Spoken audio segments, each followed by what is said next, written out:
Welcome to the Online Course Creator Show. I'm Lou Blakely, a launch strategist who helps female online entrepreneurs, and more specifically, freelancers and service providers, turn their knowledge into a profitable, freedom-based business with online courses. In today's episode, I'm going behind the scenes and sharing with you a story from my own online course adventure. Now, before I dive into the episode today, I wanted to personally invite you to book in for a free 30-minute launch game plan call. If you're thinking about creating an online course, or you just want to grow your existing online course and you'd like some advice and direction, we'll get together on Zoom and map out your game plan to achieve your goals. Sounds good? Great. You can book in at louiseblakely.com/game plan. Now let's get into today's episode. So I'm sharing the story of how I got paid $8,000 to create my first ever online course. So in 2017, I launched my first online course and I hadn't even created the course yet. I made $8,000, I think it was slightly more than that, like $8,300 in sales during that first launch, which confirmed to me that people wanted this product. So then I created it with full confidence that it was worthwhile because I had validated it in the best way possible, which was people actually paying for it, which told me that there was a demand for this product. Now, I think that is the best way of validating a product because people have actually spent money on it. There is no better way to know if there is demand for your product. Like, sure, we can do all the market research in the world, but to me, that is the best way.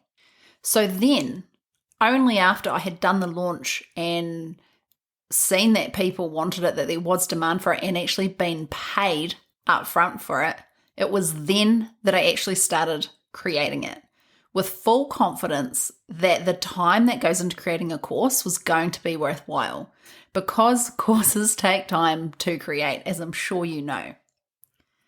So this experience led me to believe that, without a doubt, the best way to create an online course as a busy service provider or freelancer is to sell it first and create it second.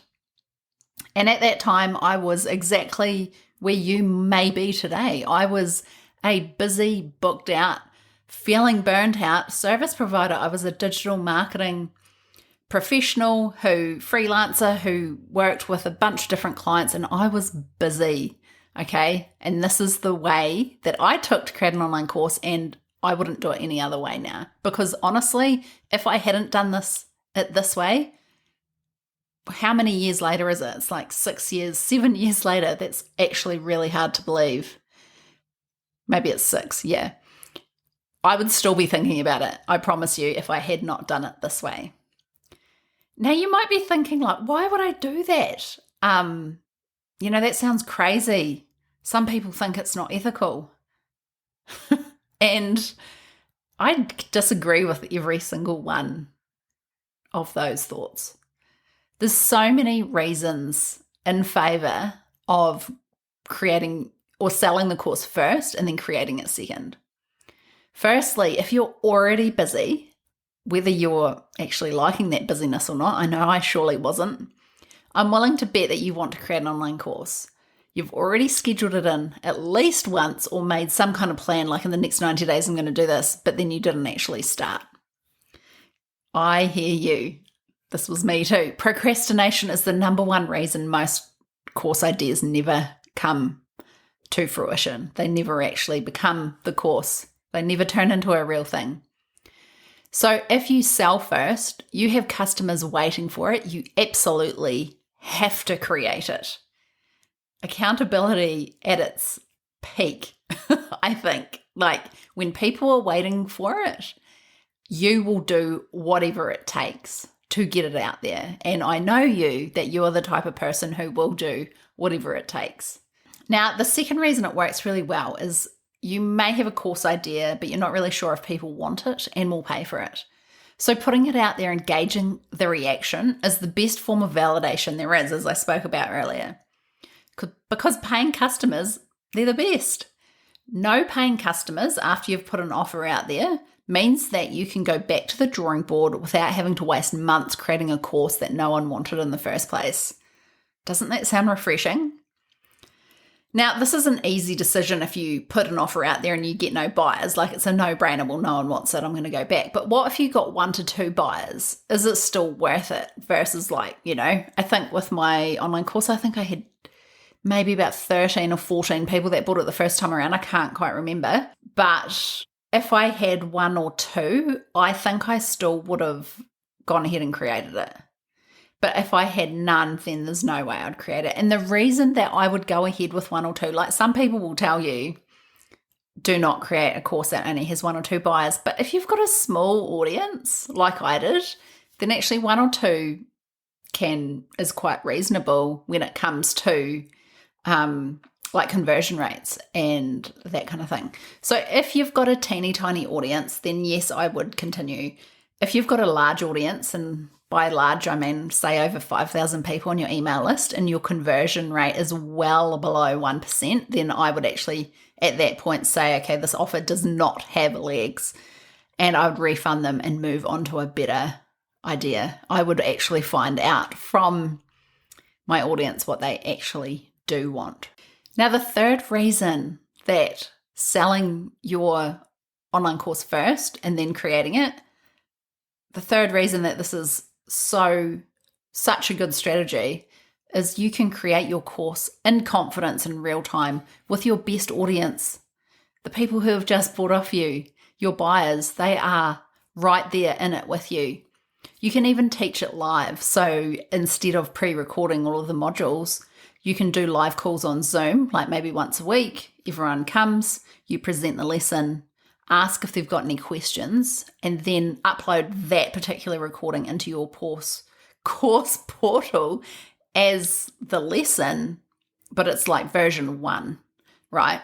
You can even go through that a few times. So you do version 1, version 2, version 3 before you actually start to see what questions are people asking. Where are they getting stuck? What do they need extra time on? What maybe in your content is confusing them rather than helping them?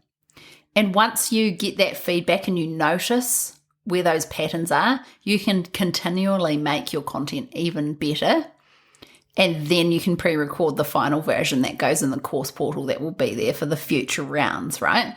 So that is actually a really good way to do it. You do not need to do that live though. If that doesn't appeal to you, you can pre-record and then work out a way to get feedback as people move through the program.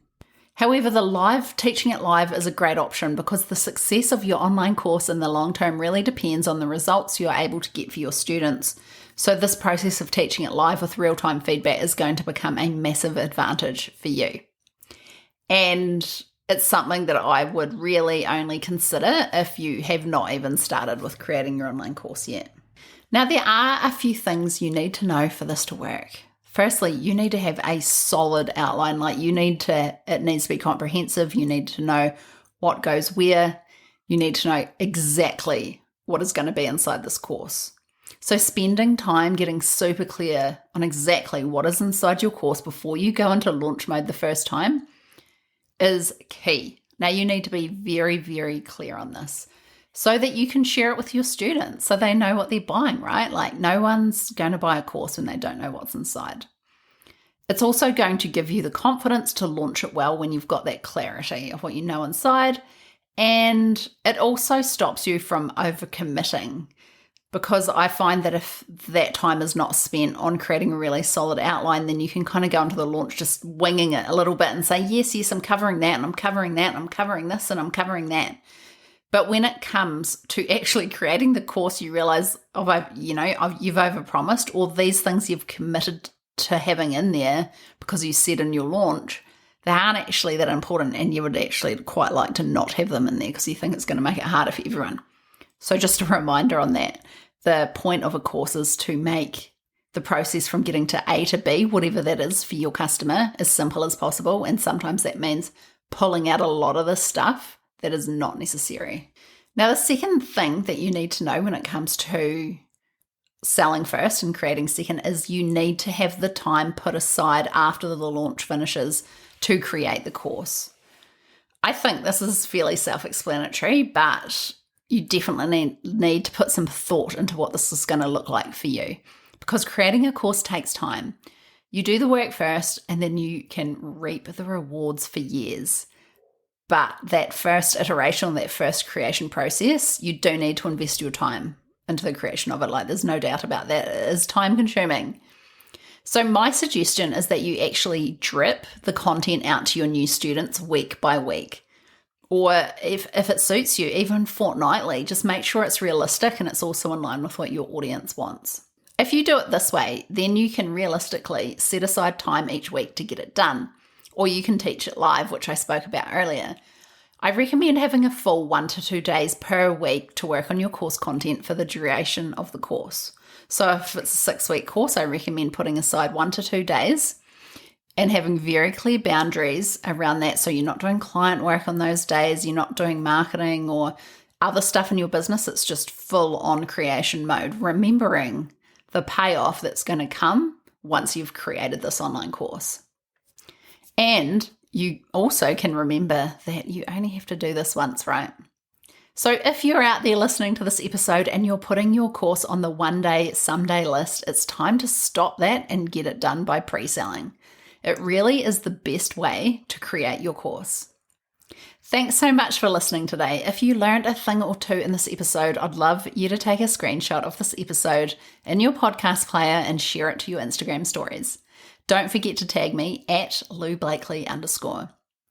And don't forget, if you're interested in a free 30-minute launch game plan session with me, simply go over to louiseblakely.com/game plan and book it in. I'd love to meet you. Have a great week, and I'll see you in the next episode. Thanks, course creators and go-getters. You're incredible, and I hope you enjoyed today's episode. If you haven't done so already, make sure you hit subscribe in your podcast app so you don't miss an episode. If you'd like to find out more about what I offer, head across to loublakely.com. See you next time.